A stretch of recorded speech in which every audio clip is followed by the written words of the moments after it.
Hey, what's going on, everybody? This is Tyrone back with Tech Life, and this is an AT&T network update from my market, El Paso, Texas. AT&T is on the move once again. They are building new C-RAN, very dense. These are about 1,300 feet apart. But so there's two sides to this, right? I'm happy with the C-RAN coming. It's offloading, better indoors, better capacity. Each of these C-RAN can hold a good amount of people in terms of offloading from the closest macro. This is on the military base. Most of the macros that AT&T built are on the outside looking in, and that's how they've covered it for many, many, many years. Now they're actually bringing infrastructure like these C-RAN onto the base, so it not only is it offloading the macro, it's also helping indoor locations and just better signal, calling, everything across the base, right?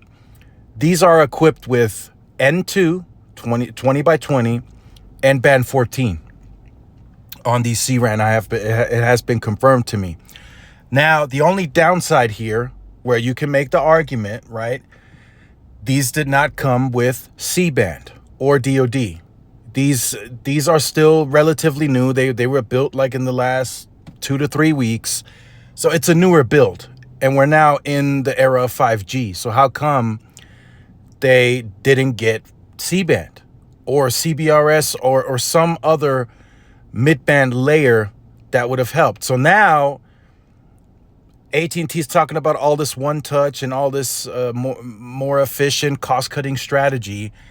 AT&T will have to climb the C-RAN again and add C-band in the future, where they could have just gotten it done all in one swing. They now have to go back at some point to these C-RAN to add more capacity as it's needed.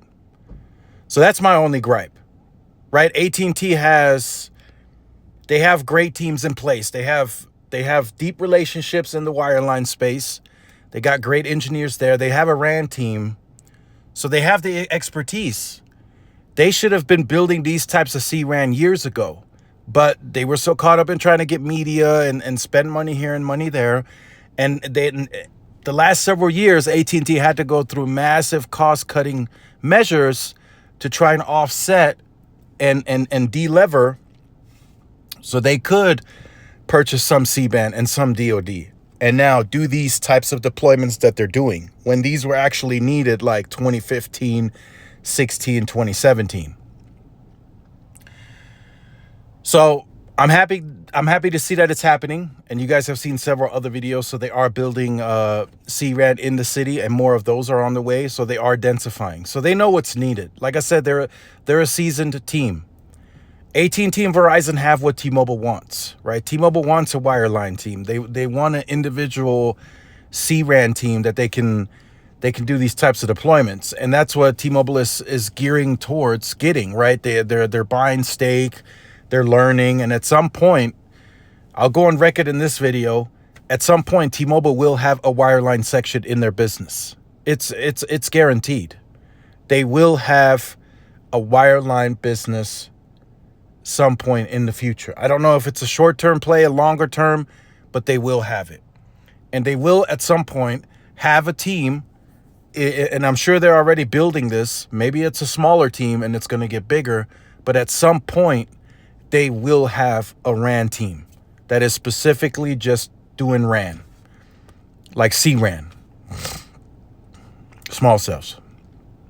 And at some point, I'll even take a guess, T-Mobile at some point will want to own some of their fiber to the cell as well, into the C-RAN. But that's way out in the future, but it's coming. And that's my only gripe with AT&T. AT&T has that today. They have the funds. They just have to allocate them. They spend $20 billion each year. They have the funds to make this happen. Wherever they need the densification, they have the funds to do it. They got the teams in place to make it happen. So I'm a little upset that it didn't come with C-band, since it's such a late deployment, right? We're already 4 years in on the whole 5G thing. Halfway through this year, going on year 5. A little upset with that, but it's a start, right? It's a start. These have These have 5G on them, just not the C-band. It's DSS, I'm told still, I think, or it might not be. It's probably just N2. I think they've taken that off of LTE from what I was told. So it's still good. I'm not saying it's a bad thing, but AT&T should be much further along on these types of deployments, like way more mature than they are today. They should be at a Verizon level, if not further along, because they have such a larger footprint on fiber and everything else. And it's just not something that they're prioritizing enough. And that's the wireless side. They're more engaged on fiber. They want to split it more evenly when their bread and butter is still coming from wireless. But again, I don't want to rant on too much.